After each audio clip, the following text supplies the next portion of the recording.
All right, here we are, episode 2. We are back. Here is the boy. Say what's up. Hey, what's up, guys? It's been a good week since we did one of these, huh? Maybe a little bit more. Yeah, maybe a little bit more. We got all the stuff, and then we didn't do it as much as we should have. But we're on that grind now. We're on that grind now. Oh, okay. I'll take my marching orders from you. That's great. Okay, so what we're going to talk about today is teenagers. Dad, when you and driving and whatever, when you were a kid, were teenagers known as stupid? Because now today, people call teenagers stupid, addicted to their phones, TikTok, blah, blah, blah. When you were a kid, were teenagers doing the same kind of stuff? I know it was different, but were they known as stupid? Yeah, well, I mean, some adults' opinions may not have changed, but I think collectively the answer is no. No. They weren't considered stupid. Really? No, they were considered immature, forming, evolving. But just because an adult didn't like what the teenagers were doing, such as rebelling, et cetera, music, appearance, all that, they didn't consider them stupid. They also considered them, well, it just depended on the parent, of course. But the kids worked a lot harder back then. I'm positive of that. And so you describe that. What do you mean, like worked harder? Well, most kids had a job in addition to going to school. And if they didn't have a real job, they were tasked with a lot of chores and just a lot of stuff that they could spend the earnings how they wanted to. But if you wanted something, you worked your job, and then you accumulated the money and spent it on whatever it was. Today, that's one big difference. Today, most kids seem to be, subsidized largely by their parents. I'm not saying some kids don't earn it. I'm not saying that at all. But I just mean the kids were more like little adults back then. And I know what you're saying about this phone thing. The phone thing is a real deal killer for your generation, and I guess the generation perhaps before. It's a real deal killer. There may not be anything that's a bigger deal killer as far as how you're perceived by others. Everybody's on them all the time. And even if you're doing something important, the consensus, I think, is that you're not. People glance over there and go, "You're playing." I think it's changing. I think good. Like the newspaper in the day or like Sunday morning comics, were those viewed as kind of like silly, like you shouldn't do that, like you shouldn't look at that? Were they viewed like that? No. Or was it just normal? It was just one of the sections in the paper. I think adults enjoyed it as much as kids. Yeah, see, that's what I was trying to compare it to. Like, adults do TikTok. Like, I have friends whose parents do TikTok, and it's just like normal. Or like, I went over to my girlfriend's house. What's up? You already know. And she's from Spain. Just giving people context. And her host parents are super into like video games, and they're in their 30s. Oh, okay. In their low 40s, maybe, or early 40s, and like they're super into like VR. And like, maybe not TikTok, but you just like the internet, right? So when you talk about like teenagers being super into TikTok and everything, and they're like stupid, that's interesting that you say that like people were harder working, because I feel like I agree with the fact that people are like less hardworking, but I also think that, I think it's just all changing. Like the internet is just going to be like normal. Like in 20 years, people will be using VR, I feel. People will be on their phones 24/7, which we already are. But how is driving different? Like, no seat belts, I know that. Like, how was that different? Was there any differences between in the 70s and now driving, or is it all kind of the same, just different vehicles? I don't see the kids being real supercharged about driving. In my generation, there was a lot to look forward to if you were a kid coming up. You just couldn't wait to get your driver's license. And it was freedom. And because I think there was a lot more control. Parents had a lot more control of the kids. So the being able to get in your car and haul ass and do what you wanted to do, smoke cigs, whatever. It was your own freedom. It was like, it was sort of everything. And I've noticed, for a while, I've noticed with some of the younger kids that I've met through you, they're not supercharged about it. Sure, there's some that like driving, but there's also a great number that are like, you know, it's going to be expensive. I don't have a car. Gee, I don't know. I'm a little nervous. It was rare to meet somebody who didn't drive at 16. In fact, I had quite a few friends that started driving at 14 and 15. You could get a hardship license back then. All you had to do was just say, I'm working at the 7-Eleven or gas station, whatever. And you could get a license earlier. So I think that driving hasn't changed, but what driving represents may have changed. You know, now it's just back and forth to school, back and forth to your job. But back then, I think it was freedom. You know, it represented something different. That's just me. Yeah. I always remember like the first time I got my license, probably, I don't know, 7 months ago or so. And I was driving for the first time by myself. Yeah. You know, because like the permit is like, you're with your parents. It's easy, you know. Do I look back by my shoulder? What do I do, you know? But then I was by myself, and it's just such a unique feeling. I remember you telling me the story of when you were driving somewhere with your grandpa, and then he fell asleep, and you had like your license or your permit or whatever. And it was just like that moment of like, oh no, like what do I do? Oh man, I just drive. And it was kind of similar to that, but it was just like a feeling of like freedom and like not knowing what's gonna happen, but like being happy about that. Sure. You know? Sure. I really enjoy driving. A lot of my friends do not have their license. Like I have a friend, Espen. Dude, that guy hasn't had his license. He's been 16 for like 8 months. He doesn't have his license. Like, what? I mean, there's like, he has to walk to the gas station if he wants any food. You know what I mean? Or like candy. First of all, bad that he's getting candy. Okay. Second of all, he doesn't have his license. Embarrassing. Yeah. You know, each to their own on that. But again, if you have all this freedom at home and you're mostly happy with what you have there, I can see that the driving isn't that big of an appeal. It's like, what's it for? Where am I going to go? But that wasn't how it was. But I knew you'd be a good driver. You know, some people are, and some people just aren't. But I knew that you would be a good driver, just like I knew your older brother would be a good driver. I mean, there's a certain something you can tell about a person before they're drivers. But I mean, there's just maybe that their calmness or something. But I think driving's fun. Yeah, I remember that story I told you about when I was driving with my grandfather, and he conked out, and it's just a feeling of responsibility. Like, gosh, I'm driving this, and at that time it was it was an Oldsmobile, a Toronado, like 1966, and we were in Louisiana, and yeah, you know, I mean, it was just this feeling of I could go anywhere. I could turn, and he wouldn't be the wiser. I could pull over here. I could do whatever I want to do. There's something about, I don't know, just the mobility of it all. It was kind of intoxicating, really. Yeah. Talking about freedom, there was this girl in my class. It's crazy. For every minute that she's late at her curfew, it's a day without her car, right? So if she's 30 minutes late to her curfew, 30 days without a car. Oh my gosh. So I wanted to talk to you about this because this is pretty interesting.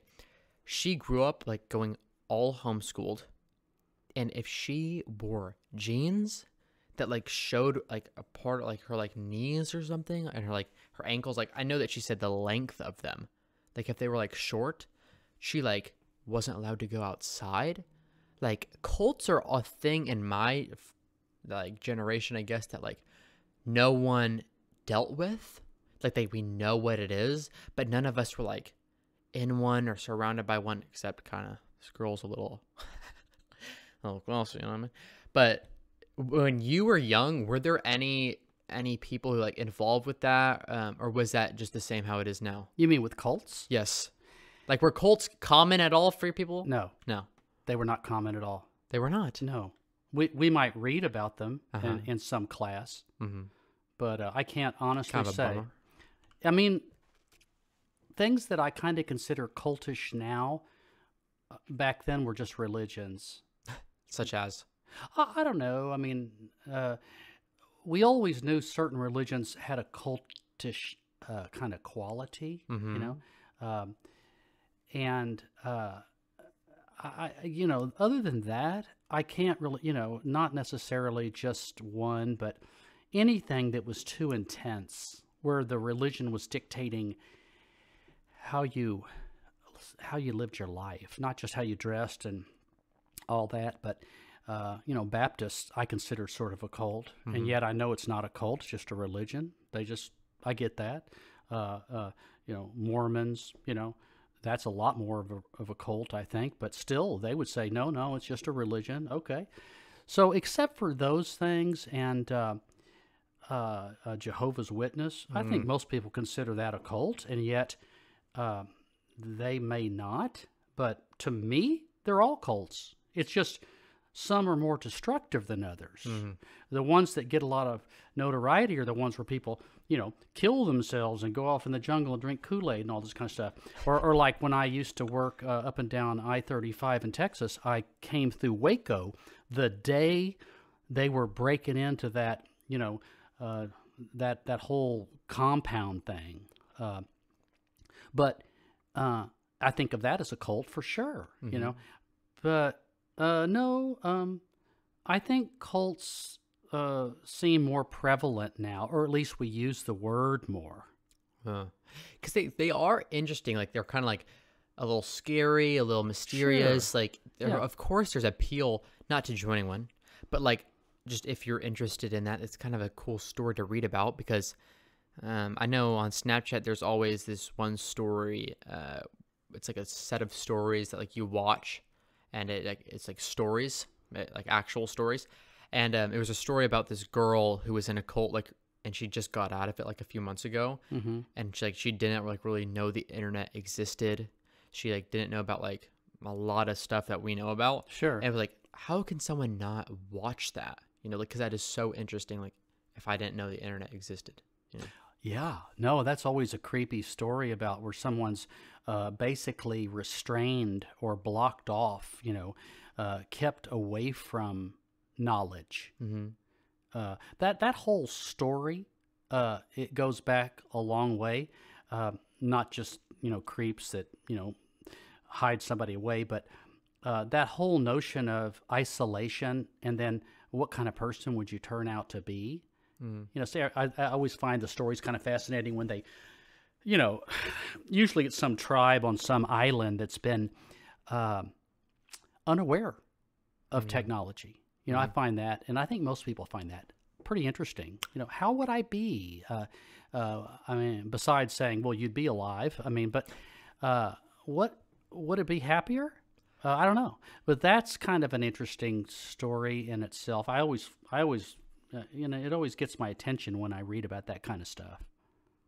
Speaking about Jehovah's Witness, Yeah. I pointed my finger when you said that name, because we were just in class talking about how this my teacher, one of my teachers, my advisor, she said that when she was growing up, she had these people who joined Jehovah's Witness or like was part of it that she knew, and when they came back and talked to her, she said that they weren't allowed to eat.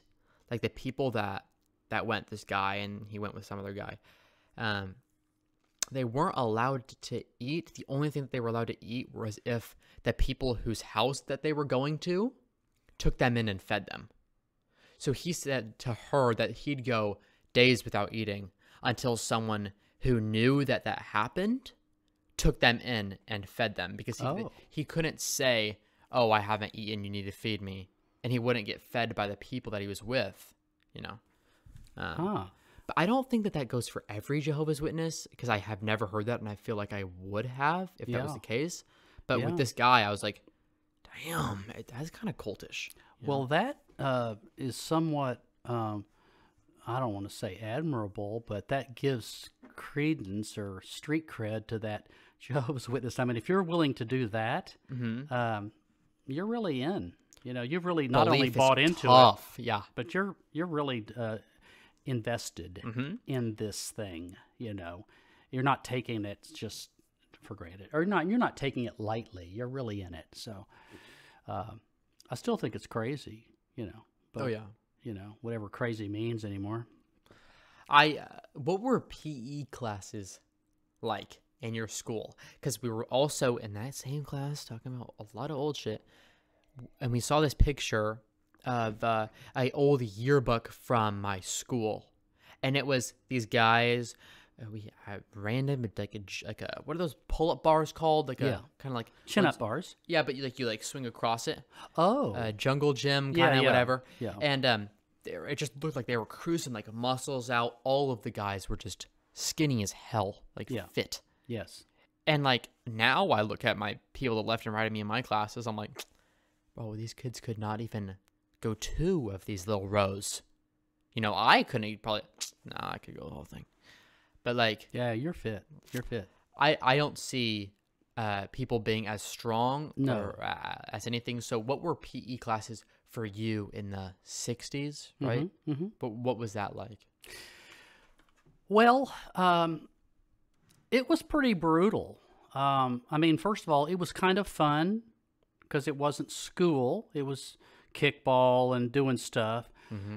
But the calisthenics and the workouts were, you're right, exactly. People were more fit. I'll always remember, and it was, you know, they'd make an example, I mean, accidentally, of a kid or two that was sort of overweight or pretty weak. And he'd just body positivity stuff. Yeah, he would just hang there on the pull-up bar, unable to chin up one time. Oof. And, you know, we kind of took turns, and, you know, you got, I don't know if it was once a quarter or once a year. I don't know. There was some kind of contest, you know, where they would kind of like pull out the clipboard and write your name down and tell how many of these, how many of that. And most guys could do a few of whatever it was, sit-ups, of course. But there was always 1 or 2 kids that just really couldn't get the strength up to do it, and I always felt bad for them. So I would say it was pretty grueling, sort of fun, but they let the PE teachers a lot be sort of these guys that dicks, like just mean. Well, they usually came out of the military, and the stereotype would be crew cut, you know, just a white guy that, you know, tells you how it's going to be. And if you got out of your row, you had to sit on the gym floor in rows. There's a specific sequence there. If you got out or you did something or you acted up or talked, you got reprimanded pretty hard. I'll then never forget this one coach. This was in elementary school. No, that's not right. This was in high school. The elementary guy was a gym compared to the high school guy. The high school guy showed us a paddle that he had made out of wood. And, you know, it was a couple feet long, had a handle. And he showed it to everybody and said, I got no problem using this on any of you guys that don't take direction. I'm not going to put up with any insubordination kind of thing. It scared everybody. And then, of course, he had to use it on somebody eventually. With the big kids, the ones who couldn't do the pull-up? Oh, no. They no, were just kids that acted up. Yeah. And, see, that's corporal punishment today, and I'm sure that's suable and all that. Oh, for sure. But back then, I never heard of one time of a parent showing up and complaining. It was kind of like, yeah, the kid kind of deserved it, you know, that kind of thing. So we were kind of in fear of that coach. Not kind of. We were in fear of that coach. But so that took some of the fun out of PE, but it still was fun to do the activities. So I think probably PE or gym or whatever you call it is still looked forward to because it's a break from the classroom. Oh, and it's easy. You're not going to fail gym. You're not going to fail it. No. No, it's just fun. Yeah. I still feel that way right now. You know, I'm not in any PE classes, but if I were, I think I'd take one. I don't think I'd take any this year, but it is fun and it's competitive and you have fun with it. And there's really no goal. It's just, You know, the other thing that was kind of not creepy, but different is after certain workouts, you were required to take a shower. see, I don't shower in school. I hate that shit. No, I'm sure. I don't like it. No, I'm sure. Yeah. But I'll always remember that was pretty off-putting for some kids. I mean, tears and all that, notes from home, and I ain't doing it and all. Did they make them do that? You know, Some. I think so. Did but- you? Oh, yeah. Yeah. But, you know, you're embarrassed by your body and everything, you know. So. It's just like, it's kind of weird, you know, like the kids who I sit next to in math, like I don't want them seeing my. Yeah. But see, that's what I mean about how it was more military oriented. You kind of had to do it, yeah. But see It how was they a standard. treated the kids like that, you know, hair length, shirts tucked in, you know, the pull-ups. It was just rigorous, you know. It was kind of like not hard, but just look, we're running things. This is how it's going to be. Your parents aren't here, and so you're in our hands. A little bit like prison. You know, when I watch the movie Shawshank, and I see that scene in the movie where the warden comes in and says, "This is how it is," that kind of reminded me of my public schooling. A little bit. Yeah. So if you like, would you take these things that happen to you, and I know you dull them down, but what would you take from that time, and what would you leave from that time? So like, you know how now it might be considered too soft, and then back then it was considered too hard. You know, what would your version of the world kind of like look like? Or let's just say PE class, you know? Like, would you take the paddle? No, you'd leave the paddle, right? But like, would you make it more of a standard to be more fit, or what would you do? Because my opinion is, you know, there's so much body positivity stuff. You know, like there was an ad for all these like plus size models, and I see that, and I don't have any problem with it. Like that's gonna happen, but like you can't act like being overweight is healthy. Like you cannot act like being overweight is healthy. And some people, and I think the media is trying to portray that it's okay to be like fat, and I'm pretty against that. You know.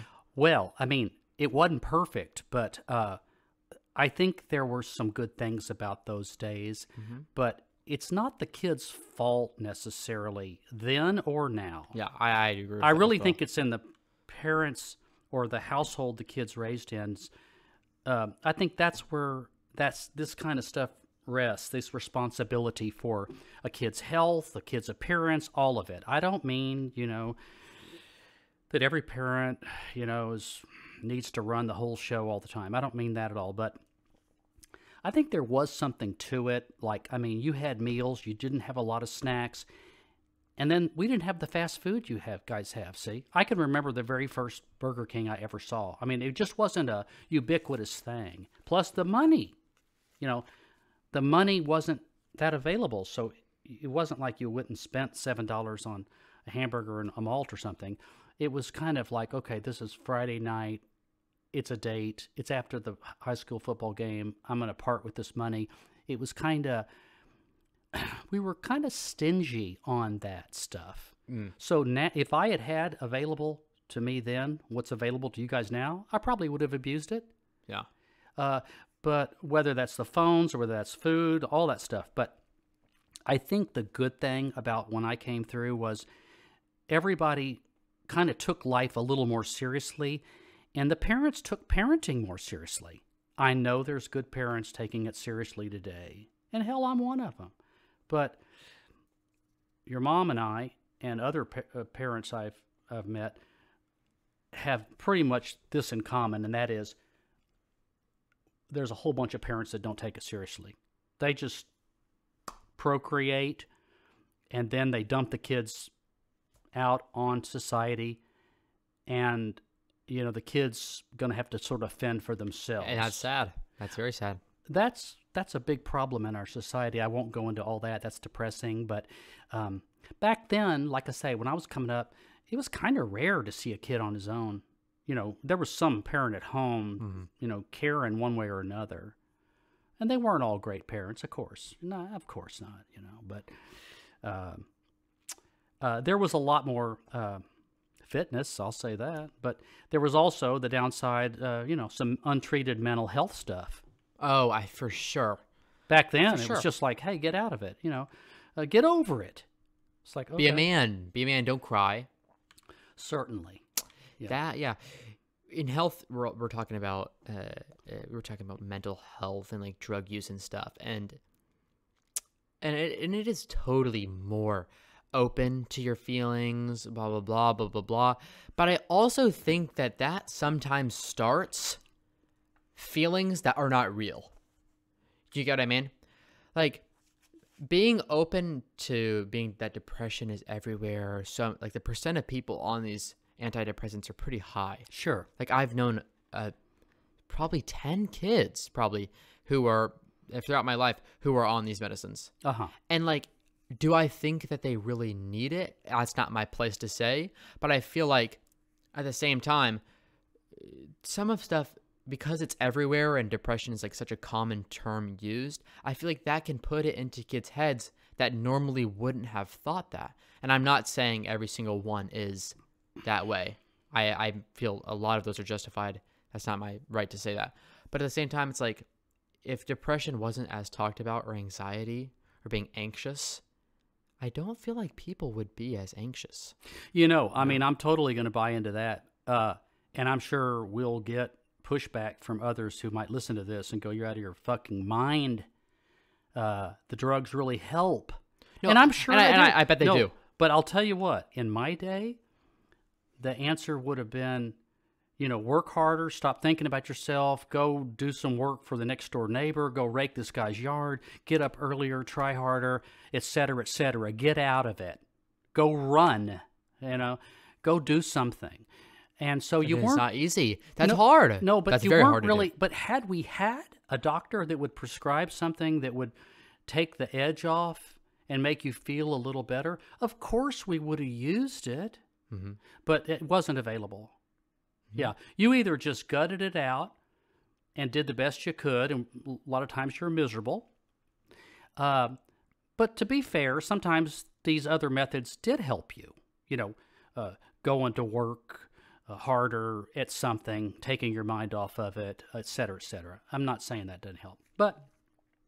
And the other thing that my generation, what a lot of parents did, if the kid really was in some kind of emotional trouble, they would go talk to a school counselor or something, or a pastor, or somebody that was trusted by the family, and then that was it. That was it. That was the road. You get to that, and that was it. There's nothing else. So you got the most out of it you could, and then the rest of it is you live with it. So, I knew some kids, and then if a kid was really in trouble, well, hell, they sent them to military school. I mean, that's all.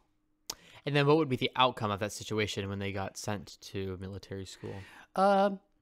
Would they come back and be changed? Or would they come back kind of emotionless? Would they come back like... I only knew 4 or 5 that went through that. So I'm no big expert. Mm-hmm. But they ended up living a life. Did they come back happy? No. Did they come back, some kind of crazy person? No. They came back more mature, sort of like going to the Army at 17. And I knew some whose parents said, he can go. We'll give you permission, even though he's not old enough. And, I guess I'm just trying to say that it was harder choices. I'm not suggesting that's the fix. But that was, if the counseling or the counselor or the pastor couldn't help this kid find some peace, then you had these other pretty harsh options, and that was it. I mean, it was kind of, they talk about the good old days and all that. It's so bad. I mean, that whole Happy Days deal, it's a fantasy. What are you talking about? I just mean that it was just glorious and everybody's sock hopping and it wasn't. Drinking. No. Did any of that stuff happen? Sure. Did guys drive a Corvette and see a pretty blonde girl and pull her over and take her out? Yeah. But there were so many bad things. There were tough things about it at the same time. It was not all perfect. It wasn't a soft time. Yeah. And if it wasn't where I grew up. So maybe some people had it soft, but It wasn't where I grew up. So you had to kind of muscle it out, and it didn't always work out. You ended up with a lot of people that were not happy, and it really, I mean, you know, I don't know that it's tremendously different. Parents have a certain amount of resources then and now, and they're going to use them. Some parents are. Yeah. But I hear what you're saying. If you had medication available and this legitimized how you felt, sure, you'd have a lot of people raising their hands saying, hey, me too. Hey, I'm anxious. Hey, I'm anxious. And I think that that's a bad thing. I really do. And not saying that my life, or I don't feel anxiousness sometimes. I got a speech to give tomorrow in this class, 6-minute speech. I have to go up there and give it. Am I saying that I feel good about it, whatever? No, I'm saying, yeah, it's still a little scary, right? But am I going to go cry about it? Or say, I'm not going to come to school tomorrow, actually. No. Get my balls in my hand, I'm going to say, I'm going to go do it. Is it going to be good? Maybe. Is it going to be bad? No. I have confidence in my writing ability and my speaking. But I am not going in there saying I'm not going to stutter. I'm not going in there saying I'm not going to get a little nervous before. But at least I'm going to go do it. And I think that sometimes when people don't go and just do it and say, you know, I have anxiety, I'm not going to go do this because it's 2021 and I don't have to do anything I want to do. I think that's like, yo, you got to buck up. You know, I'm not saying that those feelings aren't real. I feel the same way, but you just got to push through and you got to just try it. I agree. And listen, that attitude of I'm just going to do it and get through it. And it might suck. It might suck. It might. But the thing is that you're just going to read a piece of paper. This is what I'm thinking right now. I have it written out. I've read it before. I'm going in front of people who I like and who like me, and I'm just going to do my best. And if I suck and if I stutter, I stuck and I stutter.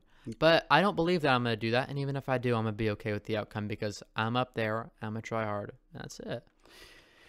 That attitude will serve you so well, or it'll serve anybody well. Just do it. If you just do it, stand up and do it to your best of your ability. Listen, this is all life asks of you, not just in school, but at work or interpersonal relationships. Just suit up and show up, do the best you can do. You're going to have days you do better than others. There's no question. You're going to have spectacular, horrible things happen too. But honestly, the not trying and saying, you know, I'm anxious and mom said I don't have to, that doesn't work out real well because that just kind of builds on more ways out.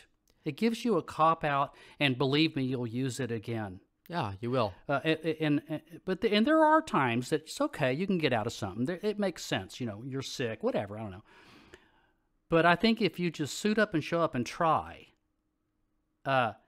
it's like an average. I mean, I hate to use the baseball analogy, but you come to the plate enough and swing, you will hit a ball eventually. I mean, it's not, you're going to strike out a bunch, but you know, if you don't play at all, then hey, you know, that doesn't work out too great. So, I think that this is a tough conversation to have with people in high school because that just do it mentality. A lot of people, we were just talking about this the other day. That mentality can be so like, it's not that easy. It's not that easy to just do it. People want such a definite answer. Yeah. No. Like, how are you okay with giving a speech to the class? Because I'm willing to try and I'm willing to fail. And it takes bravery to do that. And I'm not saying I'm some guy, but when people ask me, say, how are you getting all your work done on time? Because I go home and I do my homework. And I look at Instagram too, right? I scroll through Instagram. Just to put, not maybe the same amount, whatever. That's irrelevant. But I do the same thing that they do. But I'm willing to give up my time on Instagram to get this homework done. And then once it's done, I'm going to go do it. I'm going to go look at Instagram. I'm going to go text my friends. But just so many people think that just do it is false. Like that doesn't work. No, of course you just have to like be disciplined and sacrifice some of your time on whatever.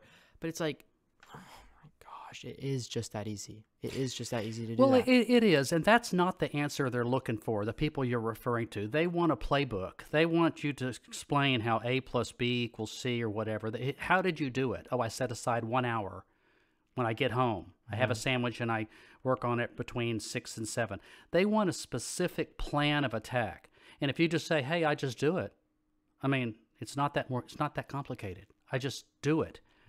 And then at a certain point, I stop doing it. See, that's not very satisfying. It's like, wait a minute, whoa, whoa, whoa, whoa, whoa. And so, unfortunately or fortunately, depends on how you look at this. This is where your age has a lot to do with how your perspective on this answer I'm going to give is. It either helps a lot that you just sit down and do it, or it's very unsatisfying. But the truth is, life is pretty simple. Where it gets really complicated is if you don't do stuff. You don't do it on time. You don't bring your best effort. You absolutely ignore it.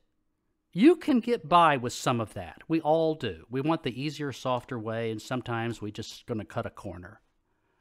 But the truth is, it's not that hard out there. But what it all has, whether you're a dentist, whether you're a guy who pumps gas, it doesn't matter. You got to bring it. You got to bring the best you got most of the time. And if you'll do that, listen, it's going to work out all right. It is. It's going to work out all right. Not perfect, but it's going to be all right. It's life. It's life and life only. So most people know. I'm going to say, if you have a brain, right? Yeah. Like you're not some idiot. You're not doing drugs, right? You're like, you understand. You can have conversations with people. You're normal. Any normal American, any normal whatever. You know what you have to do, a lot of the time, and you understand what you have to do, whether you do it, whether you process that or not.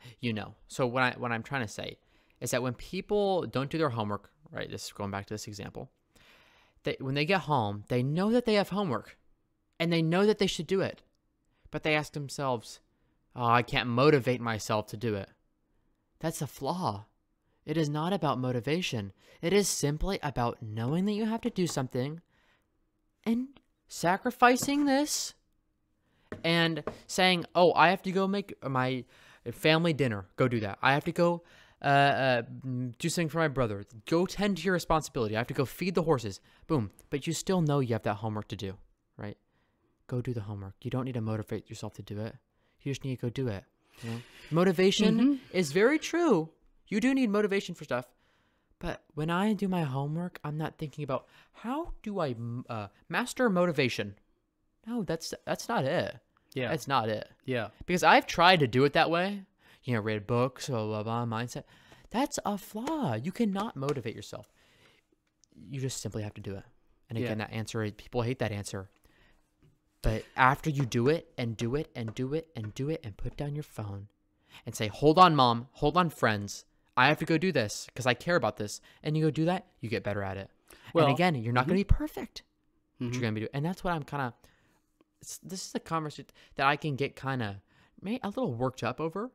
Because it is so simple. It's not easy. No, it's not easy. It's so simple. No, it's simple. I struggle with it too. Yeah. I'm going to say all this stuff, and then I'm going to have homework, and I'm going to be like, damn, I don't want to do it. But you just got to do it. And it doesn't have to be perfect, and you got to be okay with it not being perfect. Well, and then here's the universal thing that comes with the just doing it. There's relief. You feel better, even if it's not a great job.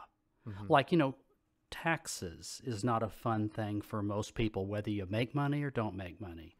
Organizing it, turning it into somebody, whether you use a preparer or not, it's kind of a drag, okay? But once you make an effort and you sort of fill out a form or two or organize the receipts or something, you feel a sense of relief. It's a real accomplishment. It's like, I feel better. And it's a universal thing. Once you make a start and you get something done, you feel better. And I think that that works for anybody. Not necessarily do you finish it in one day, but just to start something, it's a relief, it's empowering, and it's a good thing. And I at least I've found it to be that way. It's satisfying is the word I'm looking for. It's satisfying, So some cultures say I was reading a book the other day. This guy in England was talking about he always chooses the hardest thing to do first. If he has a task or tasks plural, like everybody does, he'll take like the thing he kind of dreads the most or doesn't really want to do, and he does that first most of the time. He says it's just really worked out well for him because once he knocks down that thing, he doesn't have anything to really procrastinate about. And if he does procrastinate about the other things, they don't matter as much, like washing his car or something. He didn't get to it, okay? But he did do that other thing. He made that phone call maybe where he had to apologize about something. He did the tax thing, or he just something that's harder. Mm-hmm. He did that and got that done. And then all that other stuff, it did it when he wanted to do it. I think there's a lot of things to learn from that. Kind of tackle the stuff that you sort of dread first, and you'll be surprised. It's not that much to dread, Like as you said, you just do the best you can. No, do the best you can. And another thing that I think is equally as important is having people around you who help you. Oh, definitely. Because we can speak about like just doing it, but the thing is that's really hard about all of that is that if you don't have people who don't support you, you will never do those things. It would be so hard. Yeah. You can do them, but it makes it really, really hard. Like when somebody has all these responsibilities and their parents aren't really there for them or anything, it makes it really, really hard compared to me who comes home and you guys have dinner ready. You know what I mean? Or I come home from cross country and I have food at the house. If I had to worry about where my own next meal was coming from, I would not be the student that I am. So surrounding yourself with people who support you and are different yet like-minded in your aspirations, that's really good. It's huge. And with friends too, that's massive. I learned that one in middle school. If you have bad friends, oh my gosh, you're going nowhere. The people who you surround yourself with, I've seen this firsthand from my friends where we used to live. It was terrible because their belief systems would rub off on mine and their belief systems would turn into mine. So when they're all doing blah, blah, blah, badass shit, and I'm like, oh, that's dope. Like, I'm going to start doing that. And then I start doing it. Then all of your old goals, all of your own dreams change. And you're living in the moment and you're like, oh, I don't see any problem with it because that's how I believe now.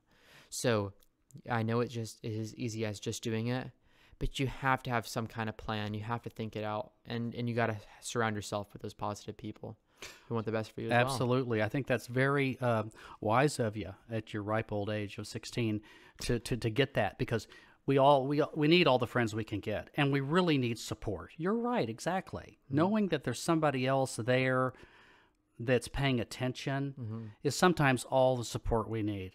If you're just in a vacuum doing it, I mean, my God, you live alone, you got your little apartment, you got all this same kind of stuff to do. Wow. Yeah, no, it's a ton harder. So that's an excellent point you made. And with cross country, how I run cross country, if I was running by myself, I would not have gotten that good. Since my coach is awesome, I love that guy, and he cares about me, and he cares about the team, and he thinks and he puts effort towards the team, and the team likes each other. That's how we were all able to make it to state. If it was just us with some shitty coach, we would not have done that. So you have to be surrounded by people who want the best for you and who are willing to try and know a thing or two about what they're doing. Yeah. That's also an interesting conversation to have. Yeah. So I guess we'll end it there. Okay, sounds good. Well, this was a good conversation. I felt like we really got into it at the end, talking about all that stuff. Yeah. Well, it's nice to even think back on other times. We're so caught up in the moment today, but no, it's good. It's good. Hopefully, there's something that I can learn from you and your struggles today, and you can pick up a few clues from. But again, and they can too. Yeah. But the universal truth is it ain't that hard. You just got to try. That's really, I know it's stupid, but it's almost a John Denver song, but it's really true. Yeah. Tough times. Yeah. All right. Thanks, guys, for watching. Here we go. That was it. Yeah. Episode 2, we done.